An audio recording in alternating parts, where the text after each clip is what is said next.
gorman lulanay gorman libanay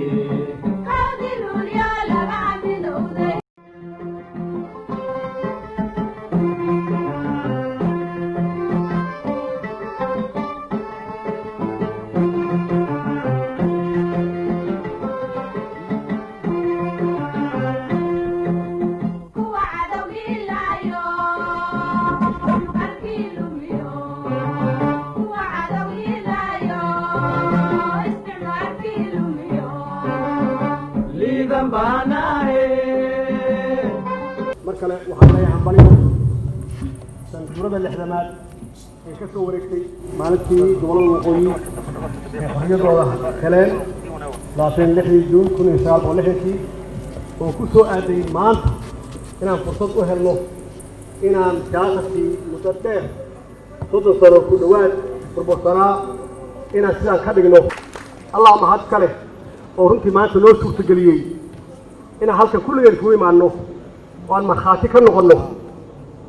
waxa aan u kacno inaan dhisan karno inaan waxaan rabno qabsan karno haddaan isku tashanno ilaahayna tawakkalno macnaheedu waxay tahay isxilqaan markaan sameeynay dad badan yaa shaki ka qabay oo lahaa haddii aynan helin gacmo shisheeye see wax u qabsan karnaa waxaan idhi shisheeye biyo sacbadaada looga dhargaa waxa adu aadan qabsan qof shisheeyaha kuu qaban maayo shisheeye wuxuu ku caawin karaa markii uu ku arko inaad socoto tan daliil waxay u tahay marka oo tusaale u tahay dalkeenna sidii uu ahaa awal iyo si ka wanaagsan inaan u dhisan karno gacmaheenna aan ku dhisan karno wiilashaan iyo gabdhahan inay hormuud ama horseed ka noqon karaan qof walba oo Soomaaliya khaasatan dhalinyarada ay ku dayan karaan waxaan u mahadcelinayaa qof walba oo ka qayb galay hawshan xilqaan oo ah hawl socota oo qorshaheedu yahay ama mabdi'iisu yahay inaan dib ugu dhisno dalkoo dhan gacmaheenna aan ku dhisanno waxaan u mahadcelinayaa ganacsatadii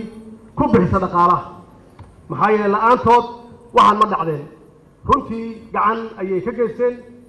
rugta ganacsiga iyo guud ahaan ganacsatada Soomaaliyeed oo doonaysa dalkooda in dib uu dhismo aad iyo aad ayaan uga mahadcelinayaa waxaan u mahadcelinayaa shaqaalaha rayidka oo waqtigooda geliyey waxaan ka hadlaynay waxay ahayd usbuucii 1 saac ama 2 saac inaad danta guud geliso sida tan oo kale tan waxay calaamad u tahay meeshaan qurxoon aan fadhino oo weliba sidii hore ka qurxoon inaan dalka sidii hore iyo si ka qurxoon aan u dhisan karno haddaan u istaagno kulligeen Soomaali waa noolnahay Soomaali waa noolnahay wax walbana waa haysanaa dad waa haysanaa khayraad waa haysanaa laakiin waa inaan u istaagno waa inaan ka shaqeyno midnimadu waa xoog ummad midaysan lagama adkaado ummad midaysan waxaysan qaban karin malaha ummaddu hadday kala qaybsan tahay waa waxaan ku jirnay muddo aad u badan oo 30 sano ku dhow aan ku jirnay maxaa loo qabsoomay eebsanaanshuhu waa burburis in wax la burburiyo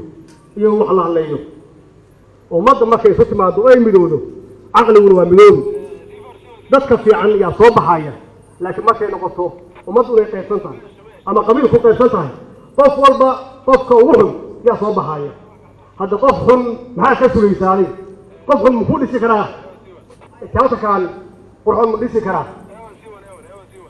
xaqiiqatan tan daliil wuxuu tahay waa ku cilnaya isku duubnaashaheenna wada shaqaynteenna midnimadeenna wax weyn ayay noo goysaa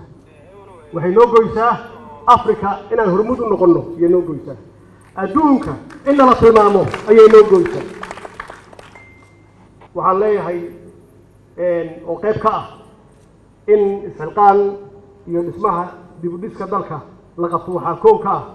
in la helo dadkii wacyigelin lahaa suugaantii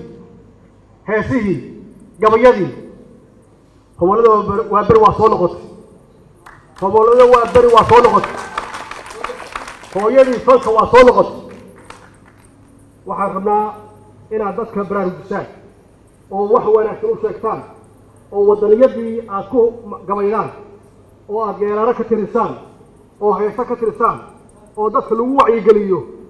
waddaniyadu waxay tahay dal jaceylku wuxuu yahay midnimadu waxay tahay hawshiin inaad qabsataan soo